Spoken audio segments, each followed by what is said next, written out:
Elias Vance had dreamed of working at the Self-Federation Embassy on Varexia since he was 10 years old. The day he finally earned the internship, one of the rare ones given to humans, his entire family cried with pride.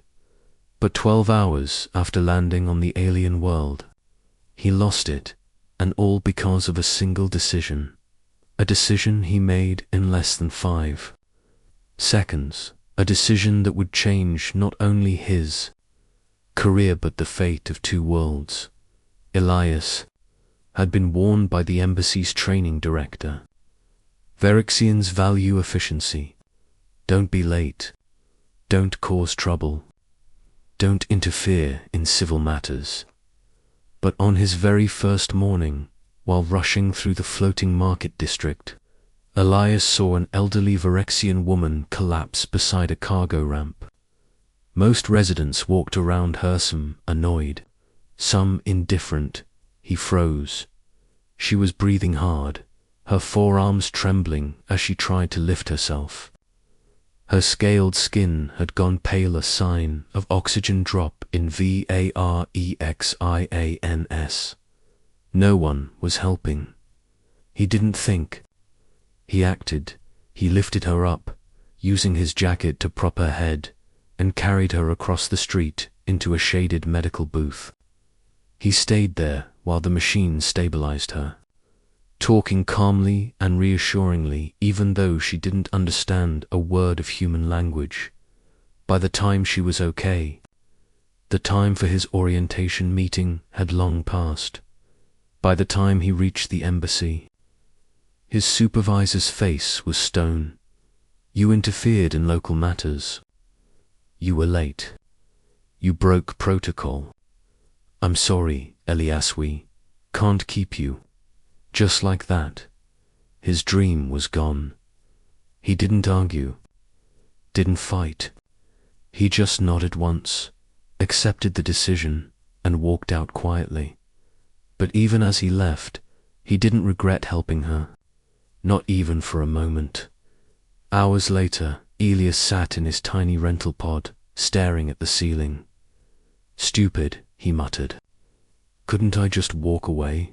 Just once. His wristpad pinged. Knock, dash, knock, dash, knock, dash. Who the hell even visited people physically in this city? He opened the door and froze. Standing there was a towering Varexian male, armored in silver-plated diplomatic gear. 2 Imperial guards stood behind him. Human Elias Vance.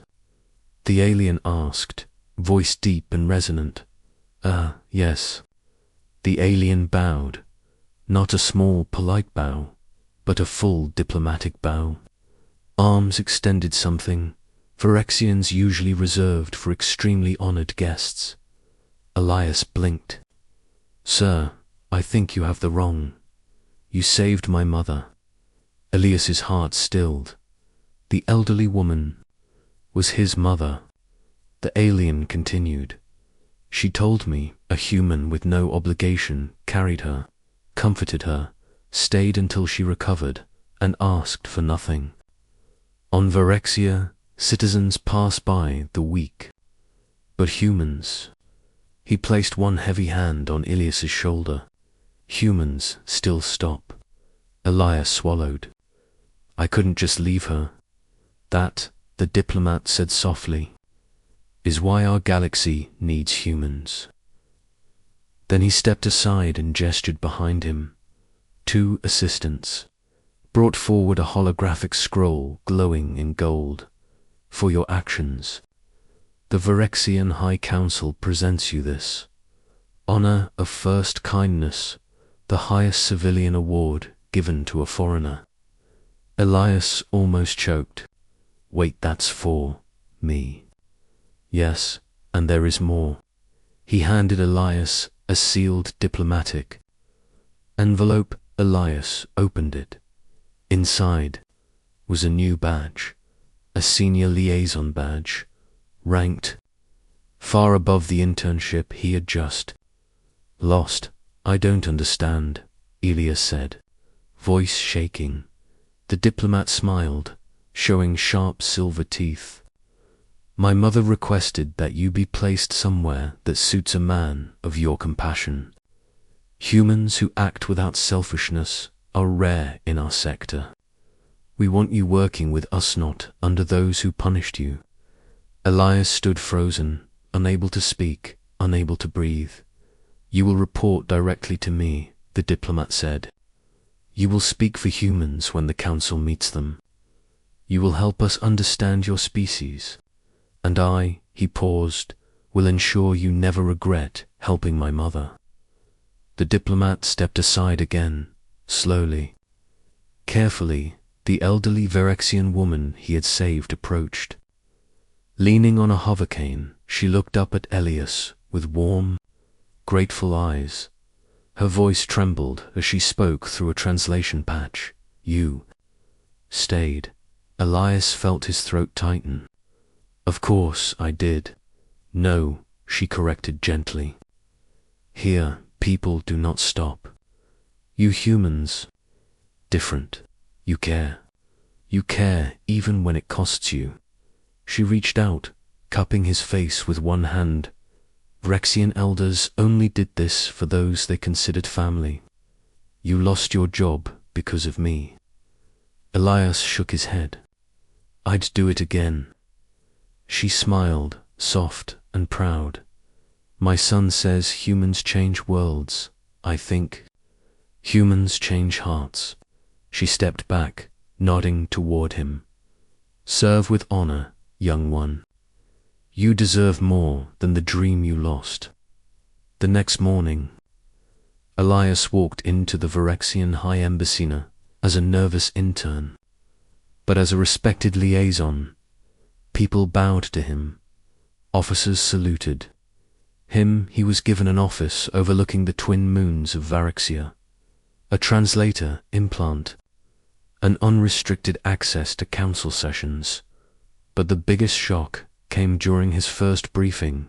The diplomat ambassador, Zelia, stood before the council. Honored members, I present Elias Vance, the human who proved that kindness is stronger than protocol. The chamber echoed with approval clicks.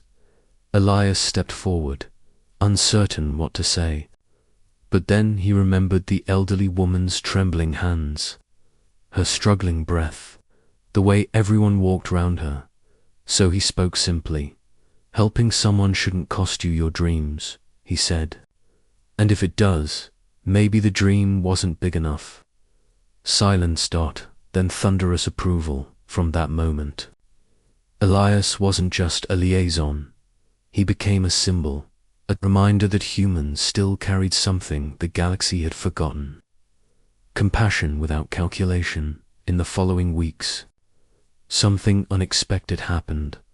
Verexian civilians began helping strangers instead of ignoring them. Humans were granted more positions within the embassy. The Federation cited Ilias's act as proof. Humans were ideal mediators for interspecies relations.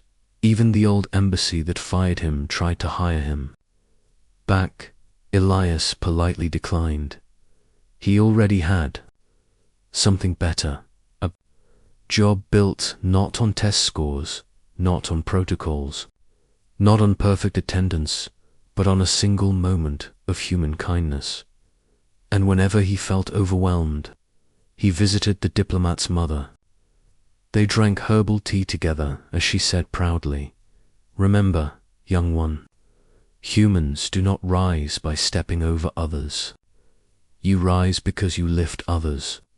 Months later, during a tense negotiation between two alien races moments away from war, the ambassadors argued until their tempers threatened to collapse the peace talks. Elias stood. "You want to know why Earth survived its darkest times?" he said. "Because when someone fell, someone else stopped to help." The entire room quieted that day. The treaty was signed, and historians would later record a single human changed the outcome of a galactic conflict because he couldn't walk past an old woman in need. HFY*.